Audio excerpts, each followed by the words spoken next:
We asked the internet and the world responded. Here are the oddest things found in church closets.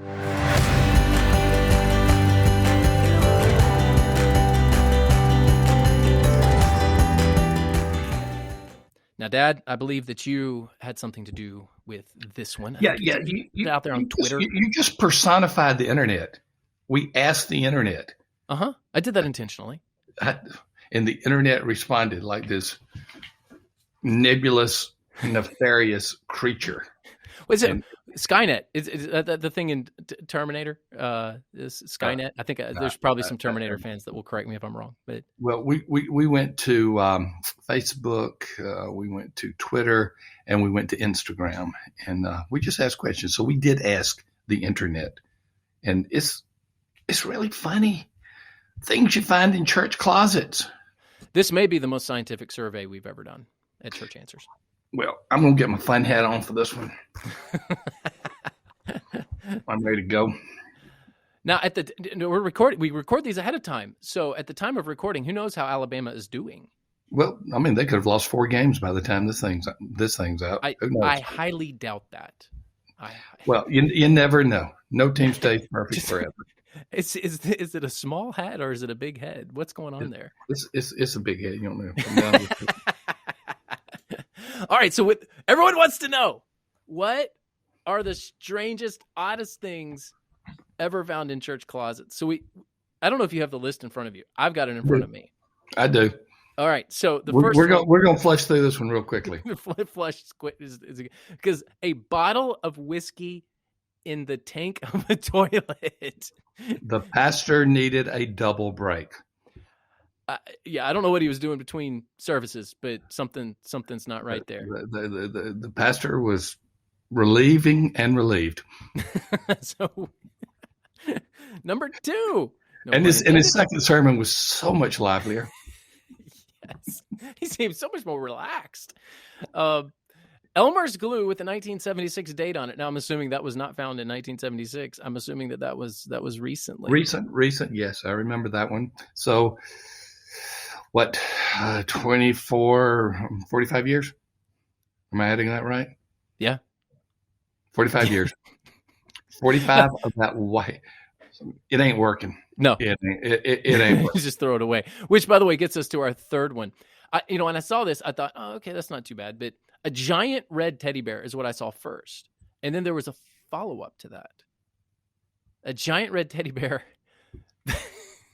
that wouldn't fit in the church dumpster. That is huge. Or either they have the tiniest dumpster I have ever seen. I've got all sorts of questions. Well, here's my visual. My visual was, let's chop this thing up so we can get it in the dumpster. And people are going by and they're chopping up a teddy bear, a giant red teddy bear. My visual is, wow, the church would even have a giant red teddy bear that wouldn't fit in the church dumpster. But if this was found in a church closet, how big is that closet? Big enough to hold a giant teddy bear. Teddy bear. The number 4 makes total sense. And I think many established churches would have this. A full collection of Autoharps. I can play the Autoharp. I can too. I remember those things from back in the day. That was what program used Autoharps? It was children's music program. Okay. I remember handbells and I remember Autoharps. I remember yeah, Ding-a-ling and Harp Along, both of them. All right, number 5, a full chemistry lab with dissected insects, frogs, and other animals. Here's what I want to know: are they still in the formaldehyde pouch? Or are they out? If they're out, they're skeletons. It wasn't specified, other than that was something found in a church closet. That's odd. I mean, there's plenty of things that I found in church closets. That's odd. I'm thinking about this. You boys used to come to my office when I was in St. Petersburg because I'd pick you up from school quite often, and no telling what y'all put in the closets. I say, get rid of that. I mean, this is a full chemistry lab. Well, like somebody was doing something in the church closet. Okay. Number 6, cases of expired salad dressing. Not just expired salad dressing.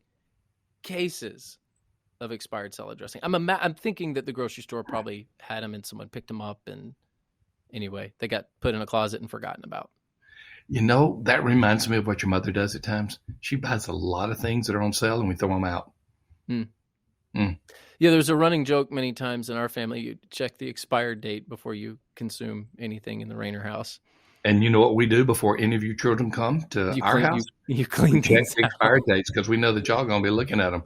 Because All we right, boomers could give a rip about the expired dates. I mean, it's as long as it's edible and as long as it's usable, we'll use it.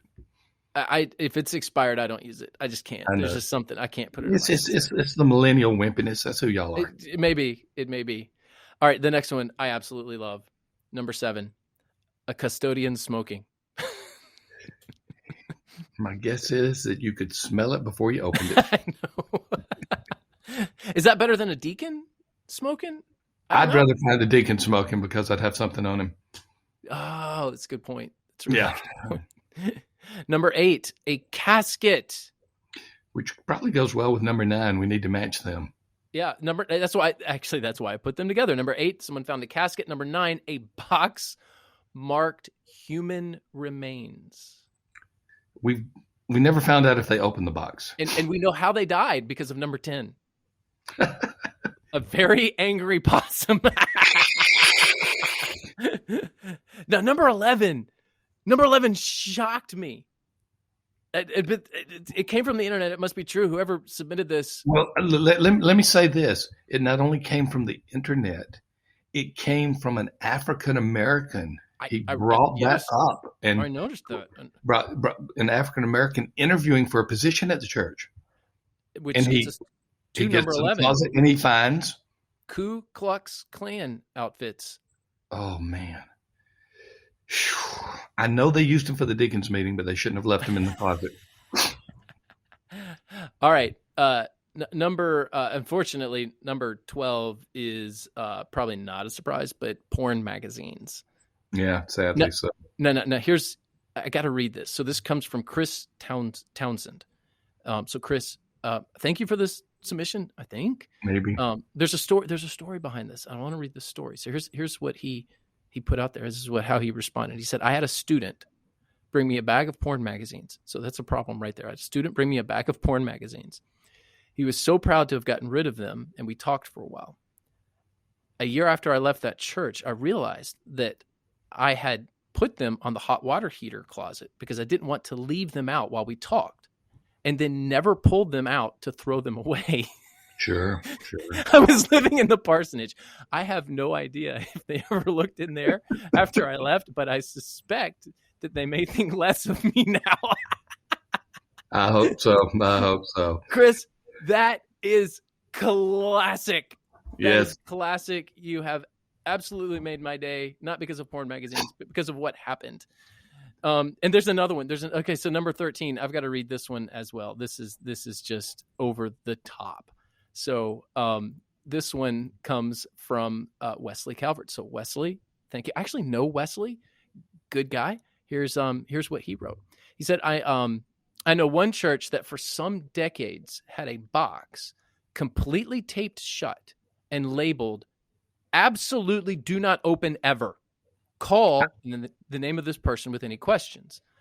One of that lay leader's last acts in preparing for death was to have the contents shredded.